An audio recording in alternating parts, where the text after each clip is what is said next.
জেমসের জাদুকরী গিটারের সুর আর গানে মুগ্ধ ও অভিভূত প্রবাসী বাংলাদেশিরা। গ্লোবাল হারমোনির তৃতীয় দিনে সৌদিয়া পার্কে উত্তাল তরঙ্গ জেমসের কণ্ঠের সাথে কণ্ঠ মিলিয়ে দর্শকরা গেয়েছেন, আনন্দ উল্লাসে মেতেছেন। সৌদি আরবের রিয়াদ থেকে আরও জানাচ্ছেন জাহাঙ্গীর আকন্দ, ক্যামেরায় ছিলেন ইনামুল হাবিব রুবেল।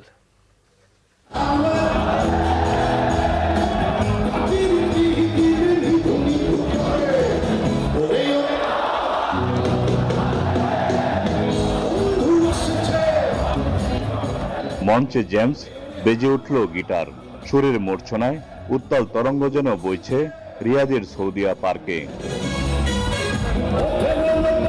গ্লোবাল হারমোনির তৃতীয় দিন, এক কথায় বলতে গেলে রূপকথার বাংলাদেশি হয়ে উঠল, আর জেমস যেন হেমিলিয়নের বাঁশিওয়ালা। কোথাও তিল ধারণের ঠাঁই নেই, বাইরে তখনও অপেক্ষমান হাজার থেকে লাখো বাঙালি।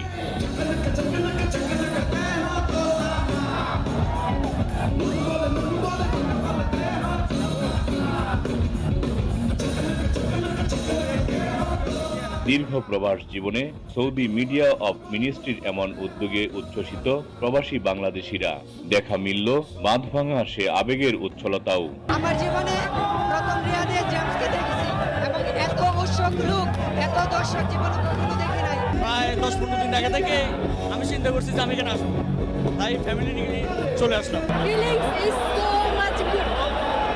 গুরুর জন্য চলে আসছি, গুরুর গান শুনতে, তো খুবই ভালো লাগতেছে। এই ধরনের অনুষ্ঠান এরা আরো বড় পরিসরে বারবার আয়োজন করবে।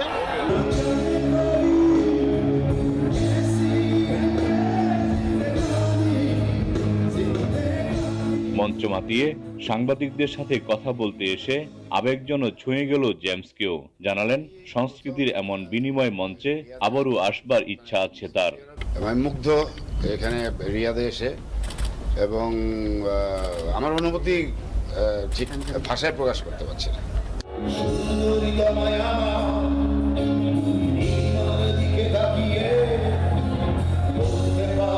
সৌদি আরবের মিনিস্ট্রি অফ মিডিয়া যে উদ্যোগ নিয়েছে, সেই ধারাবাহিকতা আগামী দিনেও অব্যাহত থাকবে, এমনটাই প্রত্যাশা প্রবাসী বাংলাদেশিদের।